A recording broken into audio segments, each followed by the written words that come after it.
నమస్తే. ప్రస్తుతం మనతో పాటు ప్రముఖ రాజకీయ విశ్లేషకులు ఇమ్మంది రామారావు ఉన్నారు. ఆయనతో మాట్లాడదాం. నమస్తే సార్. నమస్తే.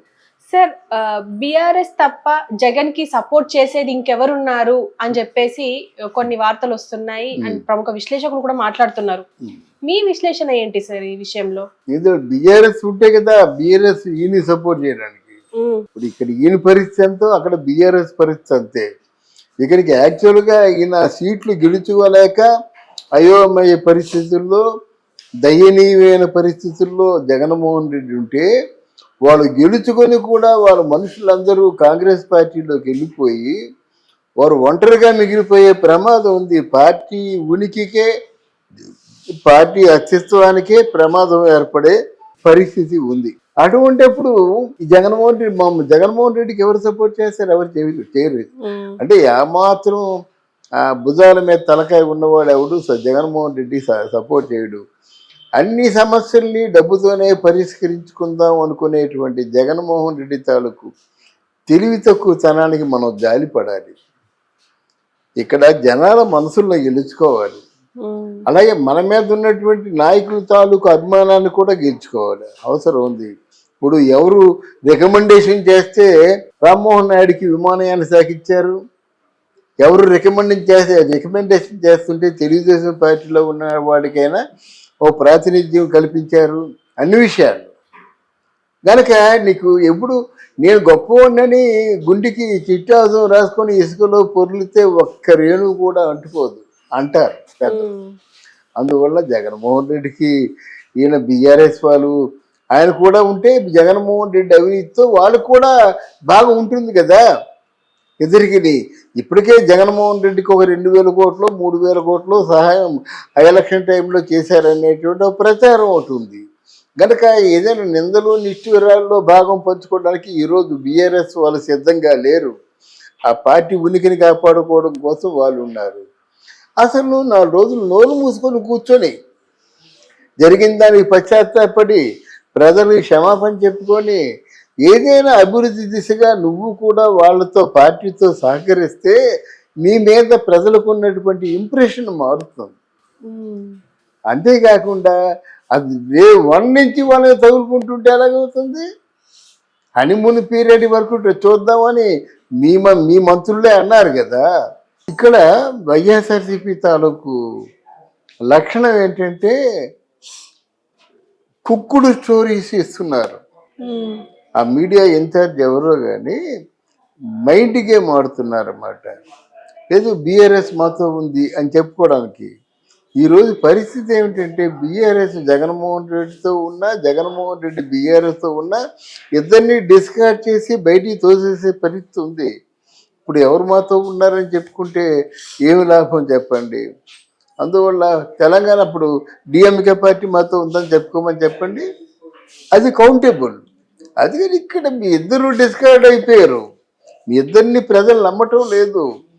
నీకు పనికి మాలినటువంటి అంటే పూర్తిగా అన్పాపులర్ అయినటువంటి బాగా దాన్ని ఏమంటారు ఫెయిల్యూర్ అయినటువంటి మ్యాండేట్ ఇచ్చారు. కనుక ఈ ఫెయిల్యూర్ మ్యాండేట్తో నువ్వేం చేయగలవు చెప్పు? ఇది ప్రోపగండా పుకారే తప్ప దీంతో నువ్వేమన్నా చేయగలవా? అలాగే 24వ తారీఖున అక్కడ ఢిల్లీలో ధర్నా చేస్తామని జగన్మోహన్ రెడ్డి గారు ప్రకటించారు. దాన్ని లైట్గా తీసుకోమని చెప్పేసి చంద్రబాబు నాయుడు అన్నాడు. లైట్గా తీసుకుంటే ఒక నానుడు ఉంది, రావణాసురుడికి పర్వాలేదు అనుకుంటుండగానే 10 తలకాయలు పోయాట. అలా నువ్వు లైట్గా తీసుకుంటే నీ పరిపాలన సజావుగా సాగనయ్యడు చంద్రబాబు నాయుడు గారు. మీరు ఆలోచించండి, ఇంకా 40-50 రోజులు కాకముందే ఎన్ని వైరుధ్యాలు, ఎన్ని వైవిధ్యాలు, ఎన్ని ప్రశ్నలు, వేళోకాలం చేయడం, ట్రోల్ చేయడం చేస్తున్నారు. ఇంట్లో 10 మంది పిల్లలు ఉంటే 10 మందికి కూడా 10 పదులు ₹1,00,000 ఇంటి చేస్తుంది అని ఇలాగ వేళాకోళం చేస్తున్నారు. ఈ నోరు కట్టించండి. మీది అభివృద్ధి శూన్యం అంటున్నాడు. మా అమ్మకు వందనం దాన్ని విమర్శించాడు. ప్రతి ఒక్క దాన్ని విమర్శిస్తున్నాడు కదా. దానికి సరైన సమాధానం చెప్పకుండా లైట్ తీసుకోమంటావేంటి?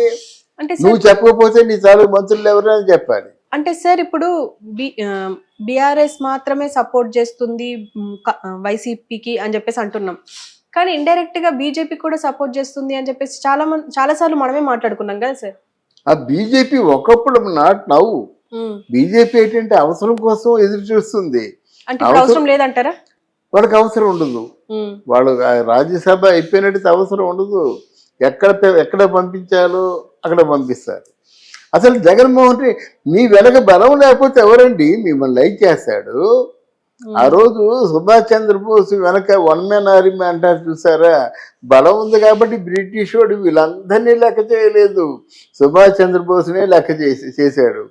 ఈరోజు ఏంటంటే పవన్ కళ్యాణ్కి బలం ఉంది కాబట్టి మోదీ ఇంకెవరిని లెక్క చేయలేదు, పవన్ కళ్యాణ్ లెక్క చేస్తున్నాడు. కొన్ని కంపారిజన్స్ ఉంటాయి, దీనివల్ల ప్రమాదం లేదు. కానీ నేను ఇక్కడ చెప్పే సమాధానం ఏంటంటే, జగన్మోహన్ రెడ్డి ఏ ఆరోపణ చేసినప్పుడు కూడా మీరు ఒక శ్వేతపత్రం లాంటి సమాధానాన్ని ఇవ్వాలి, ఇచ్చి ప్రజల్ని కన్విన్స్ చేయాలి. లేకపోతే ఏమిటంటే కొన్నాళ్ళకి బ్రాహ్మణుడు నల్లమేక కథ అయిపోతుంది.